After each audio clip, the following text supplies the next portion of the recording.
Peut-être je peux répondre quand même à votre question par le mot réalisatrice.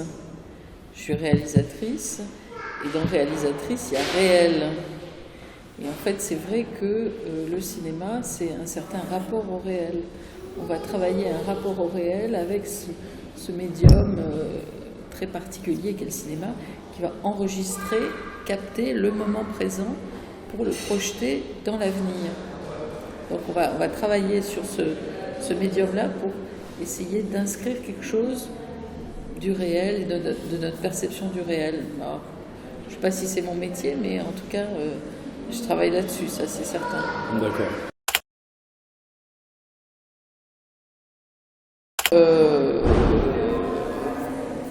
Je sais pas, recette, moi ça me fait penser à recettes de cuisine.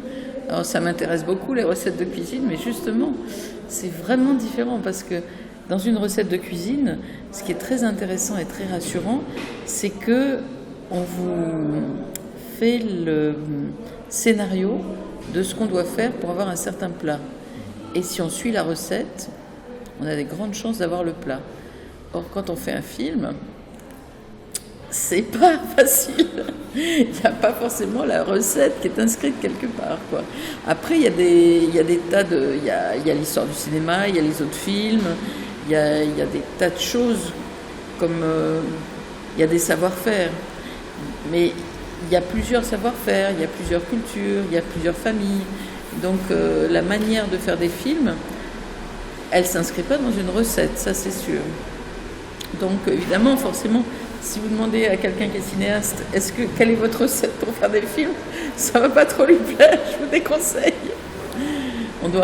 Justement, les films, c'est quand même des prototypes en fait. C'est-à-dire qu'on essaye de faire un film qui ait quelque chose de singulier, qui ait une certaine approche du sujet, du monde, du moment. Donc, on va essayer d'inventer un système à chaque fois. Mais on invente le système en le faisant, en fait, le film. On ne l'invente pas à l'avance, voyez. On ne va pas écrire la recette à l'avance. Peut-être on pourrait peut-être écrire la recette après encore. Parce qu'on ne sait pas trop. Il y a des moments où on ne sait pas comment ça se passe. On va l'inventer en le faisant. Du coup... Et donc par rapport à grandir, en fait, c'est ça, vous me demandez. Grandir, j'ai commencé à faire le film à un certain moment et j'ai continué. Et j'ai continué pendant 10 ans. Et à un certain moment, j'ai essayé de le monter en essayant de comprendre quel pouvait être vraiment le sujet profond du film que j'avais tourné pendant 10 ans et à organiser les éléments autour de ce sujet. Donc c'est tout un système en fait. Oui, c'est sur la corniche Kennedy, des jeunes gens plongent de très haut et une jeune fille qui n'est pas du même milieu qu'eux les regarde et est fascinée par eux. Et le film raconte leur relation et quelque chose de leur vie. Pas adepte de sport extrême, non. C'était la petite question blague. Je ne suis pas adepte des sports extrêmes, mais j'ai été très captivée de voir ces jeunes gens plonger de la corniche. C'est beau, quoi. D'abord, c'est beau comme un mouvement, en fait, tout simplement. Hein. C'est beau. Vous connaissez peut-être le petit plongeur de Paestum. C'était une fresque dans une villa de Paestum où on voit un jeune homme plonger. Et il est là, comme ça, figé dans son mouvement du plongeon.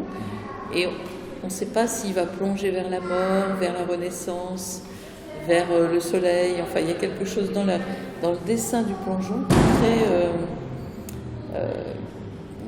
qui m'ouvre des tas qui m'ouvre à des tas d'images, en fait. Ce dessin simplement du plongeon, c'était quelque chose que j'avais vraiment un grand désir de filmer. Et puis, le risque aussi, peut-être. Parce qu'il y a chez ces garçons qui plongent de la corniche, enfin, il y a des filles aussi d'ailleurs, quelque chose de très léger, en fait. Ils n'en font pas toute une histoire. Et en même temps, il y a des moments où ils ont vraiment peur parce qu'il y a un vrai risque. Il faut vraiment surmonter, quand on saute ou on plonge de très haut, il faut surmonter sa peur. et prendre le risque de se jeter dans le vide. Et ce mélange entre quelque chose de léger, on est là sur la corniche entre copains et on saute, quoi. C'est pas le sport extrême, justement. Ce mélange, ça m'a vraiment captivée, intéressée. J'ai lu le roman, en fait. J'ai lu le roman. Le roman m'a beaucoup plu, m'a beaucoup touchée à cause de beaucoup de choses, pour beaucoup de raisons. Et puis, quand j'ai commencé à travailler sur le roman, je me suis baladée le long de la corniche, et à d'autres endroits d'ailleurs. Et puis, j'ai regardé, j'ai parlé, j'ai écouté, j'ai fait des photos, enfin, j'ai fait tout un truc, quoi. Et puis un jour, j'ai rencontré un petit groupe avec qui je me suis plutôt très bien entendue. Et ça a été le point de départ de ceux avec qui j'ai travaillé. Et plus tard, deux des garçons ont joué dans le film. Il y a eu beaucoup d'étapes. En fait, il y a eu beaucoup d'étapes. Ils m'ont d'abord aidé à écrire le scénario, enfin les dialogues. Ensuite, on a fait des sortes d'ateliers ensemble. Je sais pas, on est devenus très proches en fait. Et puis ils se sont, je crois qu'ils se sont engagés en fait dans cette histoire. Ils ont eu confiance en moi, j'ai eu confiance en eux. Et c'est vraiment une affaire de rencontre en fait. Elle n'est pas venue direct, cette confiance, elle est... Non, ça s'est fait progressivement. Mais c'est vrai qu'il y a eu une sorte de coup de foudre à un moment. J'ai mis 3 ans pour faire le film. Et j'ai dû les rencontrer au bout d'1 an, 6 mois, 1 an, je ne me rappelle plus. Donc on se connaît quand même pas mal. Quand on tourne le film, on doit se connaître depuis 2 ans peut-être. Et on s'aime bien en fait. On s'aime bien. Il y a eu quelque chose qui s'est passé, je ne sais pas, c'est difficile à décrire.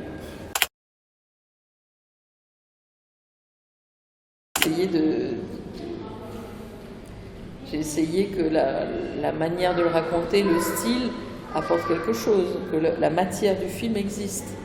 Les couleurs, les lumières, les cadres, les mouvements à l'intérieur du cadre, que tout ça, ça dessine un système qui nous emmène, c'est pas seulement l'histoire qui est racontée, c'est la manière dont on la raconte qui compte. Donc c'est du cinéma, j'espère. Et puis, il y a une histoire, un récit, et dans ce récit, il y a beaucoup d'éléments documentaires, qui sont la mer, le vent, le ciel et les personnes. Moi, je dirais la sincérité. Il est très direct, il est présent, il est sincère, il est vrai, il est là, entier. Dans la vie, il avait cette poésie. Et on l'a aidé peut-être à concentrer son rayonnement, en fait. On l'a aidé peut-être à concentrer son rayonnement. Mais il a ce charme dans la vie.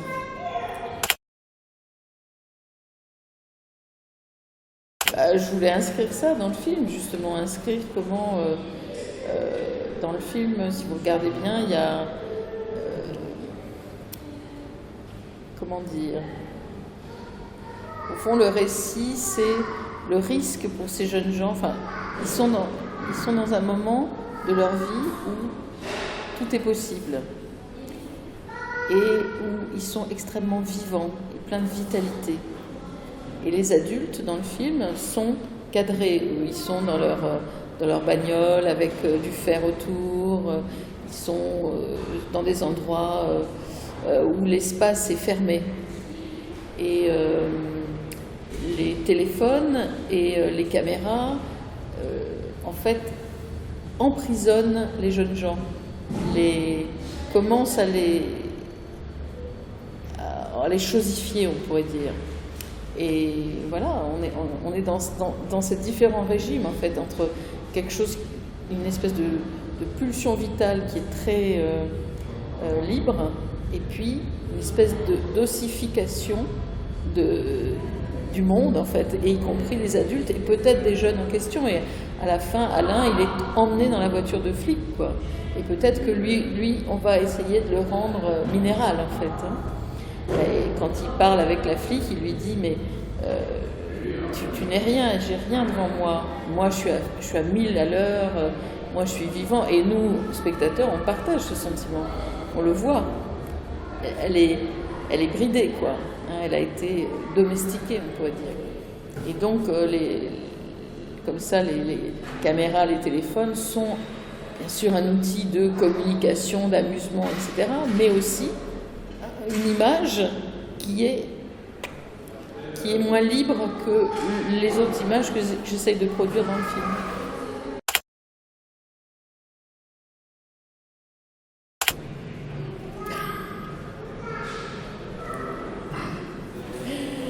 C'est quoi l'art?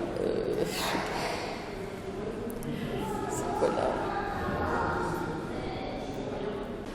Je sais pas quoi vous répondre. Une représentation, un détour, je dirais que c'est à la fois un détour et une direction, en fait, peut-être quelque chose comme ça,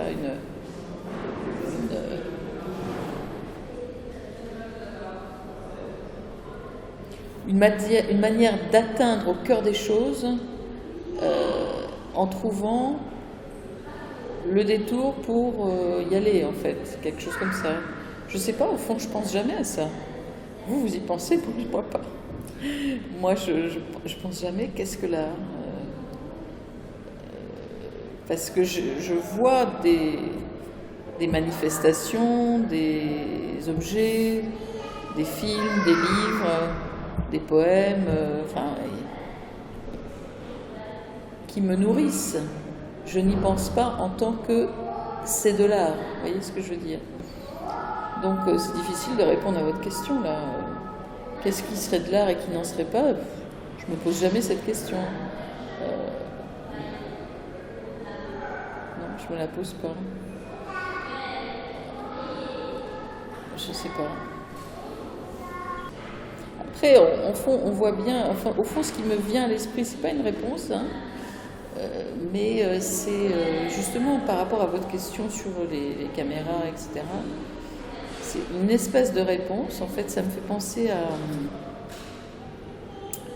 un livre de Jean Renoir où il va parler de Auguste, son père, le peintre, et il raconte que Auguste Renoir, il aimait pas les chaises industrielles. Il expliquait qu'il aimait les chaises qui étaient faites par un artisan parce que dans ces chaises-là, on pouvait voir la marque de quelqu'un, dans les défauts en fait, enfin dans les défauts ou dans l'assemblage, dans la manière dont c'était fait, on sentait la présence de quelqu'un.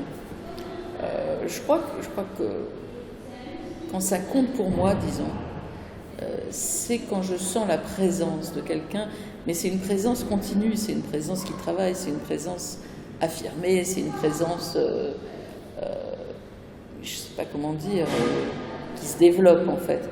Et c'est vrai que moi, je suis touchée par les œuvres où je sens d'une manière plus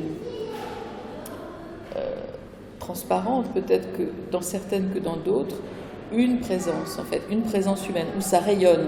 Par exemple, le dessin dont je vous parlais tout à l'heure, là, dans cette villa à Paestum, le plongeur, je ne sais pas, il y a combien de siècles ça a été fait, je ne sais même pas d'ailleurs. Mais ce dessin, très simple, rayonne toujours et nous dit toujours quelque chose, enfin beaucoup de choses plutôt. C'est polysémique quand c'est de l'art, il me semble. C'est-à-dire il y a plusieurs sens qui miroitent, il y a des couleurs qui vont, qui viennent, il y a des pensées, il y a du sens. Vous voyez, il y a une espèce de concentré qui est à la fois une forme, qui est à la fois de la pensée, qui est à la fois un engagement de la personne qui l'a fait, qui est aussi une coupure, parce qu'il n'est plus là, et ça continue de rayonner en fait. Je crois que c'est de l'art quand ça continue de rayonner.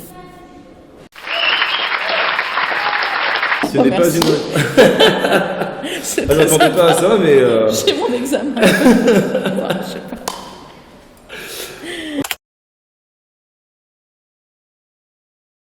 Aussi. Mais c'est vrai que c'est difficile de savoir comment faire pour que ça continue de rayonner. Ça, c'est une vraie question pour vous, là. Et pour moi aussi. On peut faire pour que ce qu'on fait, peut-être on ait une chance que ça continue de rayonner. Est-ce qu'il y a une manière de faire ?